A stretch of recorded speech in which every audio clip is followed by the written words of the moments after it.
Statistic ప్రకారం నేను challenge చేస్తా ఉన్నాను రేవంత్ రెడ్డి గారికి. నేను చెప్పే మాటలు ఏ ఒక తప్పున్నా నేను దేనికైనా సిద్ధం, ఓపెన్ డిబేట్కి సిద్ధం. మేము ప్రపోజ్ చేసేటువంటి ఈ కొత్త ప్రపోజల్ వల్ల, కొత్త డీలిమిటేషన్ ప్రొసీజర్ వల్ల సౌత్ ఇండియాకి లాభం జరుగుతున్నది. మీ ప్రపోజల్ వల్ల సౌత్ ఇండియాకి అన్యాయం జరుగుతున్నది. నేను ఆధారాలతోటి నేను ప్రూవ్ చేయడానికి సిద్ధంగా ఉన్నా. ఈ డిబేట్కి నువ్వు సిద్ధమని అడుగుతా ఉన్నాను. ఎట్లనో చెప్తా వినండి. మీరు చేసినటువంటి 62-72 డీలిమిటేషన్లో సౌత్కి, ముఖ్యంగా తెలంగాణ రాష్ట్రానికే, తెలుగు రాష్ట్రాలకే ఒక సీటు తగ్గి అన్యాయం జరిగింది. 72 నుంచి ఇప్పటి వరకు మనకు సీట్లు పెరగలే, ఉల్టా సీట్లు తగ్గినాయి. కానీ ఈరోజు తెలంగాణ రాష్ట్రానికి కాదు, యావత్ భారతదేశంలో సౌత్ ఇండియాకి ప్రపోర్షనేట్ రిప్రజెంటేషన్ వలన ఇప్పుడు ఉన్నటువంటి 24% సీట్లు, నేను లెక్కలతో సహా నేను ఈ కాపీ నేను మీకు ఈరోజు మీకు రిలీజ్ చేస్తాను.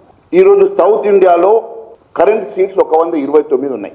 అంటే 24% రిప్రజెంటేషన్ సౌత్ ఇండియాకు ఉన్నది. అది మీరు తీసుకొచ్చినటువంటి చట్టాల వల్ల, మీరు తీసుకొచ్చినటువంటి డీలిమిటేషన్ ప్రక్రియలో 1972 నుంచి ఇప్పటి వరకు ఉన్నటువంటి ఈ రిప్రజెంటేషన్ 24%, అంటే 129.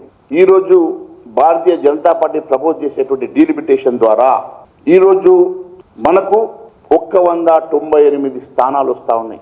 అంటే మన పర్సంటేజ్ పెరిగింది.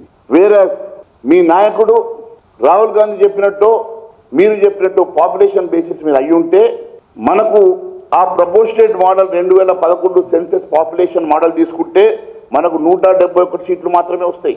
అదే మాదిరిగా ఎలక్ట్రల్ ట్రెండ్ మోడల్ తీసుకుంటే 2025 ఎలక్ట్రల్ ట్రెండ్ మోడల్ తీసుకుంటే 159 వస్తాయి.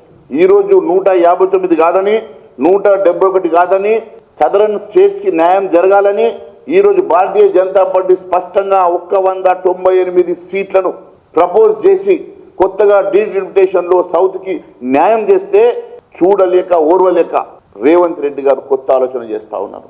ఈ ఆలోచన వెనుక కూడా నాకు రాజకీయాలు అర్థమైనవి. వారు ఆలోచన ఎందుకు చేస్తూ ఉన్నారంటే, వారు చేసినటువంటి ఈ ఆలోచన వల్ల సౌత్కి అన్యాయం చేసి, సౌత్ నోట్లో మట్టి కొట్టి ఆయన ఒక కొత్త ఆలోచన చేస్తూ ఉన్నాడు. ఎందుకంటే రేవంత్ రెడ్డి గారి దృష్టి అంతా కూడా ఖర్గే సీటు మీద ఉన్నది. ఖర్గే గారు రిటైర్డ్ అయిపోతే ఆ ఖర్గే సీటు దక్కించుకోవాలా. కాబట్టి నేను నార్త్ కూడా న్యాయం చేసినా, కొత్త స్ట్రాటజీ తోటి సౌత్కి అన్యాయం చేసినా, సౌత్ ఇండియాకి అన్యాయం చేసి నార్త్ ఇండియాకి న్యాయం చేసినా, కాబట్టి నేను eligible, party president, national party ప్రెసిడెంట్కి ఎలిజిబుల్ అన్న ఉద్దేశంతో ఈరోజు ఒక ప్రమోషన్ కోసం, రాహుల్ గాంధీని మంచి చేసుకోవడం కోసం, గాంధీ ఫ్యామిలీని మంచి చేసుకోవడం కోసం, నార్త్లో వాళ్ళకి యాక్సెప్టెన్స్ రావాలని కొత్త ఆలోచనతోటి సౌత్ ఇండియాకి అన్యాయం చేయాలని ఒక కొత్త ప్రపోజల్ తీసుకొచ్చేటు. ఈ ప్రపోజల్ వల్ల సౌత్ ఇండియాకి అన్యాయం జరుగుతుంది. ఈరోజు ఈ మోడల్, భారతీయ జనతా పార్టీ తీసుకొచ్చిన మోడల్ వల్లనే ఈరోజు సౌత్ ఇండియాకు న్యాయం జరుగుతుంది. అత్యధికంగా 198 సీట్లతోటి సౌత్ ఇండియాకు న్యాయం జరుగుతుంది.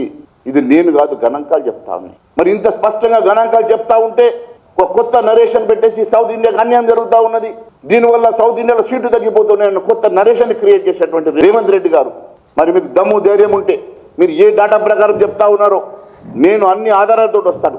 ఈ రాజ్యాంగ పుస్తకంలో రచించినటువంటి అనేకమైనటువంటి అంశాలతో పాటు నేను అన్ని ఆధారాలతోటి మీ ముందుకు రావడానికి సిద్ధంగా ఉన్నా. మరి ఏ మీడియా పాయింట్లో మీరు కూర్చుంటారో చెప్పండి. మరి దీనికి డిబేట్కి నేను సిద్ధంగా ఉన్నాను తెలియజేస్తా ఉన్నాను.